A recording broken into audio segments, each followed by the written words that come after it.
sudah bergabung bersama Fokus Medcom, Mbak Ananda Gabriela. Halo, selamat Halo sore Mbak Ananda, Mas. salam kenal. Saya Alfa Mandalika dari Medcom ID. Terima kasih Mbak Ananda untuk Terima join kasih. di Fokus Medcom kali ini. Mbak Ananda selaku Group Account Director Burson Indonesia Ya, ya, betul, Mbak Ananda ya. betul Mas Oke Alfa. Mbak Ananda, sebelum kita ngobrol lebih jauh nih terkait public relation, bisa nggak dijelaskan nih buat sobat-sobat Medcom nih, Mbak Hmm. Ananda? Mungkin ada yang belum tahu nih, Burson Burson itu apa dan mengapa sering kali mengerjakan krisis public relation ya, Mbak? Oke, sebelumnya selamat sore Mas Alfa. Terima kasih Sore. juga pada Medcom sudah mengundang kami. Kita bisa sharing sama-sama ya, sekaligus ngabuburit ya nih Mas ya ceritanya ya. Betul. Oke, jadi mungkin sedikit perkenalan kalau Bursa Indonesia itu kami adalah perusahaan konsultan komunikasi multinasional berada di naungan WPP Network gitu ya. Mungkin teman-teman juga sering mendengar dan mengenalnya Ya, sebagai PR agency, kurang lebih seperti itu ya. Dan salah satu memang services gitu atau support yang kami berikan kepada klien-klien kami adalah digital atau krisis gitu ya, seperti layaknya PR gitu. Tapi di luar daripada itu juga nanti mungkin saya bisa cerita lebih lanjut apa aja yang bisa kami bisa share gitu gitu ya. ya. Oke, Mbak Ananda.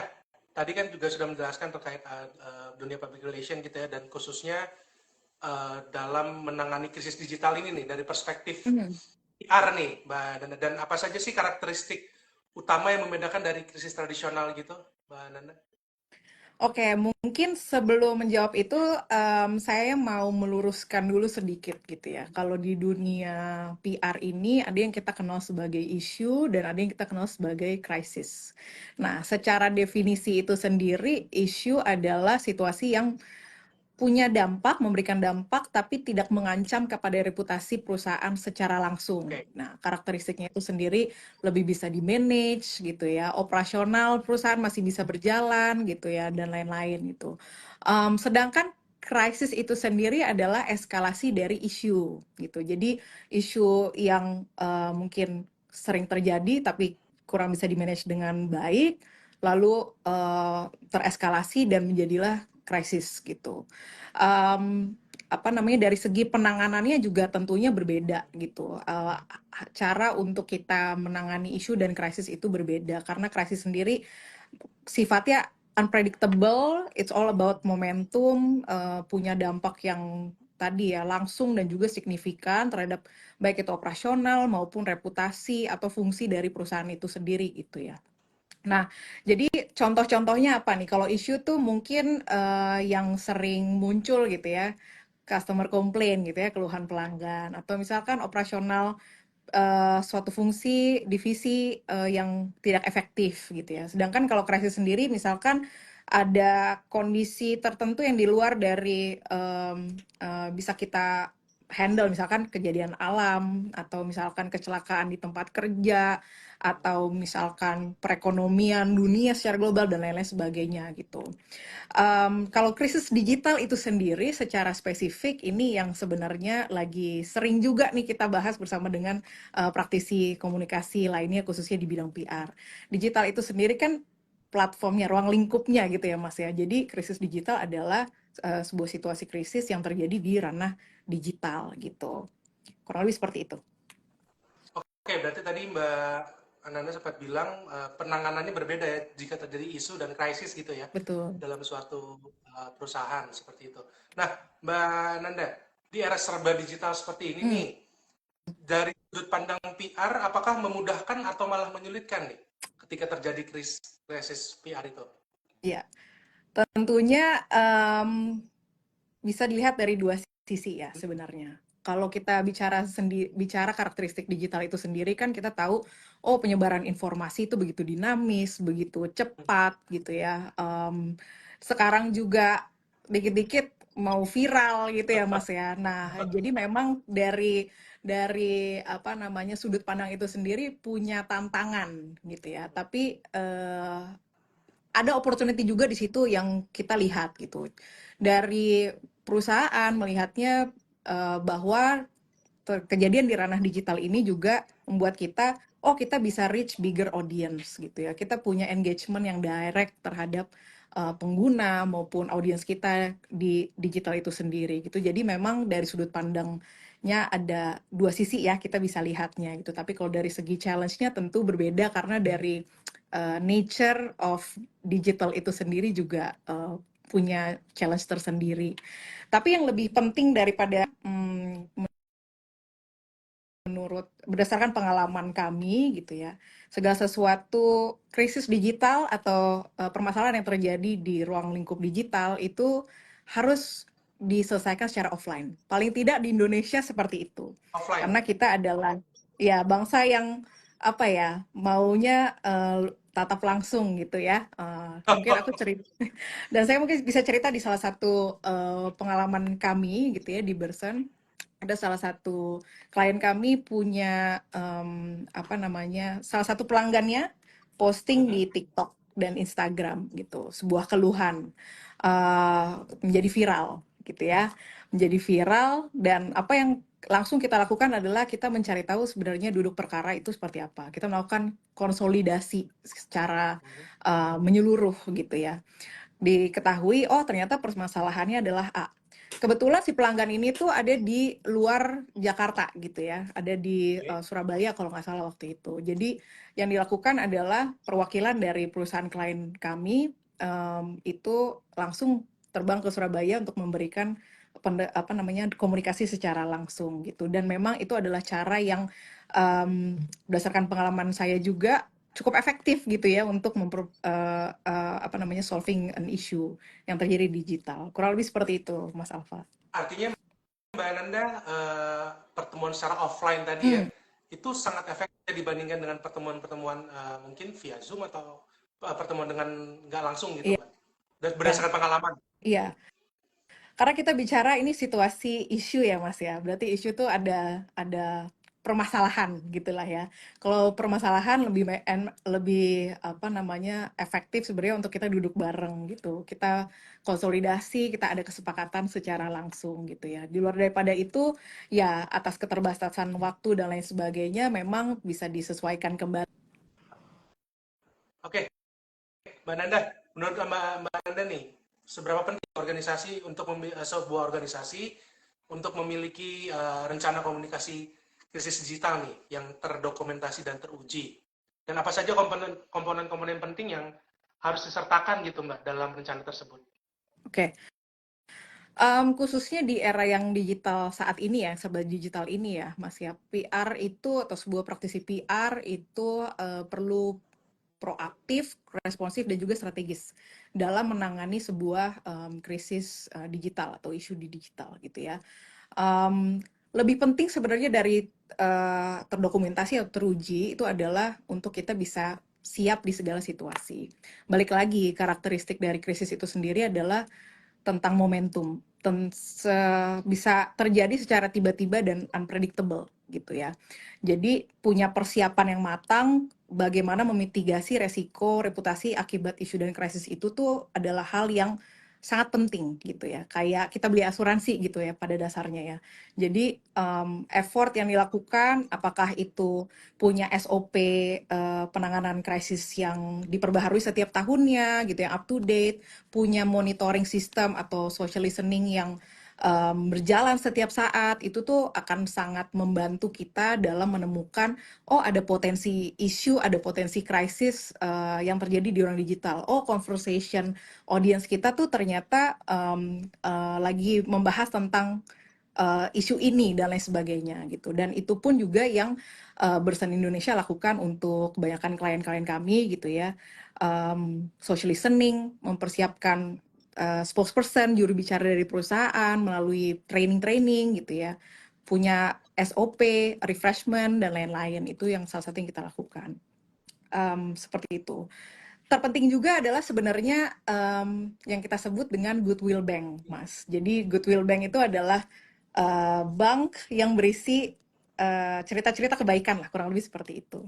Nah, ini dari pengalaman kami juga akan sangat membantu perusahaan ketika mereka diterpa oleh sebuah permasalahan, baik itu digital maupun tidak, gitu ya. Jadi Goodwill Bank itu adalah segala bentuk kebaikan yang dilakukan secara terus-menerus Dan kita pastikan stakeholders kita tuh tahu tentang kebaikan itu gitu ya. Um, dari Goodwill Bank juga adalah membantu bisa menjalin hubungan yang baik gitu dengan stakeholders tersebut gitu. Mbak Ananda, dari kacamata PR nih, jika jika melihat atau mengetahui gitu atau mendeteksi suatu isu atau ketika terjadi krisis digital gitu ya, berapa Hmm. lama waktu yang ideal untuk segera merespons gitu, Mbak? Hmm, hmm. Segera merespon itu adalah apa ya? Sebelum kita menentukan apakah kita harus merespon atau tidak, yang diperlukan juga adalah analisa dari situasinya, gitu ya. Oke. Tentu 24 jam pertama menentukan sekali apakah isu ini akan eskalasi menjadi krisis yang lebih besar atau tidak. Gitu. Ya, ya. Jadi apa yang harus dilakukan dalam 24 jam itu? Yang pertama adalah tentunya mempersiapkan tim gitu ya. Tim crisis preparedness team kalau kami sebutnya. Dan itu biasanya memang dari decision maker dari sebuah perusahaannya.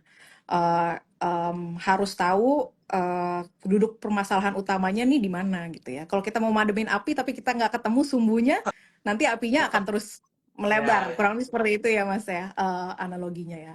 Jadi dalam 24 jam kita mempersiapkan itu, sekaligus juga kita analisa, oh sejauh mana sebenarnya topik atau conversation yang terjadi di digital ini gitu. Apakah ada stakeholders lain yang apa namanya terlibat gitu, yang harus kita manage dan lain sebagainya.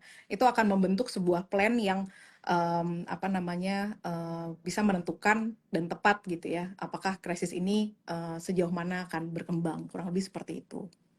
Tapi um, sebagai praktisi komunikasi, kita juga perlu tahu kapan untuk tidak berkomunikasi. Kurang lebih seperti itu. Jadi tentu tadi yang saya sampaikan adalah salah satunya responsif. Tapi responsif bukan berarti itu ke publik secara Terburu-buru luas, ya. gitu ya. Hmm. Betul, betul. Analisa situasi itu yang sangat menentukan apakah kita harus memberikan respon ke publik secara luas atau justru tidak untuk saat ini dan keeping it a conversation lebih tertutup. Itu juga bisa seperti itu gitu ya, tergantung situasinya.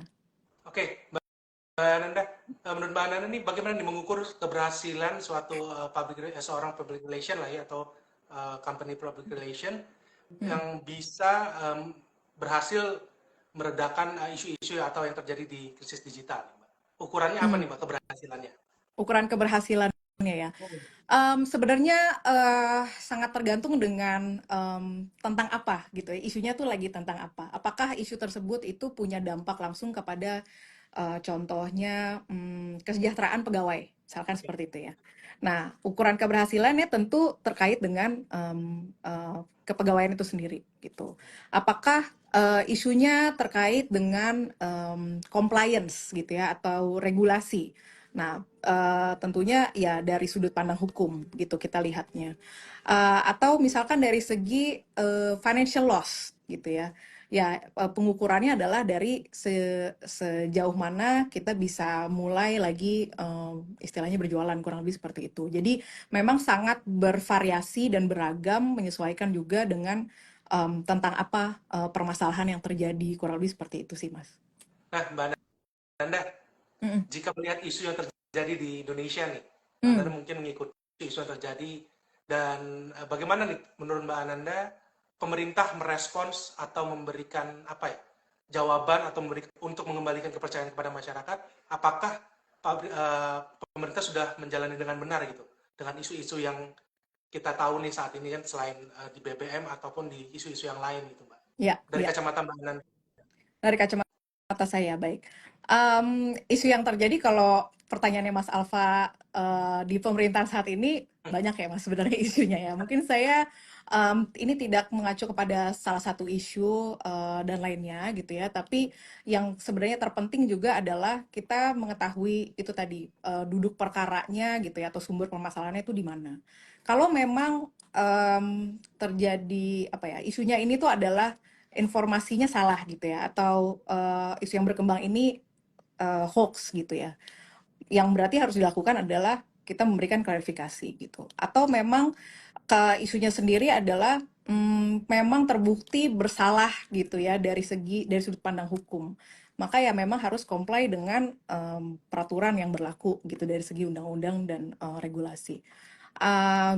Atau misalkan juga permasalahannya adalah ada sebenarnya ini kesalahan satu orang gitu ya. Lalu bagaimana perusahaan menyikapinya gitu ya, atau instansi menyikapinya. Itu tentu juga harus yang apa namanya ditonjolkan atau ditambahkan adalah em, apa yang akan menjadi komitmen perusahaan itu ke depannya, kurang lebih seperti itu. Kalau memang salah, bagi kami di Bersen dan beberapa case yang kami lakukan juga, ya kita selalu apa ya, menyarankan untuk harus meminta maaf, dan yang penting setelah ini apa komitmennya untuk memberikan solusi supaya tidak terulang lagi gitu ya, melalui inovasi-inovasi kah atau melalui transparansi dan lain sebagainya gitu.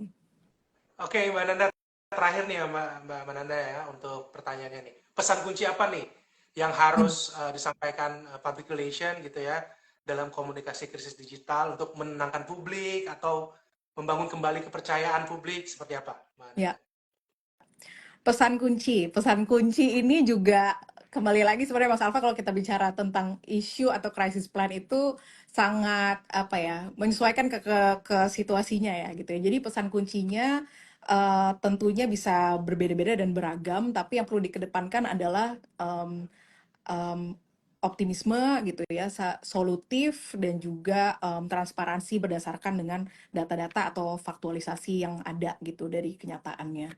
Um, dan juga sebenarnya pesan-pesan ini perlu disesuaikan gitu ya kepada stakeholders yang terlibat. Apakah pesan ini spesifik, ini pesan ini untuk investor, apakah untuk pegawai, apa yang harus kita sampaikan ke publik, apa yang harus kita sampaikan di media sosial gitu ya, dan lain sebagainya gitu. Jadi pesan kunci memang harus menyesuaikan ke isu atau duduk perkaranya itu sendiri. Oke, baik. Terima kasih Mbak Nanda Gabriela selaku Group Account Director Burson Indonesia. Terima kasih untuk waktunya Terima dan kasih banyak. berdiskusi di FOMO Medcom kali ini. Semoga kita bisa ketemu lagi di lain kesempatan. Terima kasih sekali lagi Mbak Terima Nanda. kasih Mas Terima Alfa, kasih terima kasih Madu. teman-teman, Thank selamat you. berbuka puasa. Oke, terima kasih Sobat Medcom yang sudah menyaksikan. Kita akan berjumpa di FOMO dengan episode selanjutnya. Terima kasih.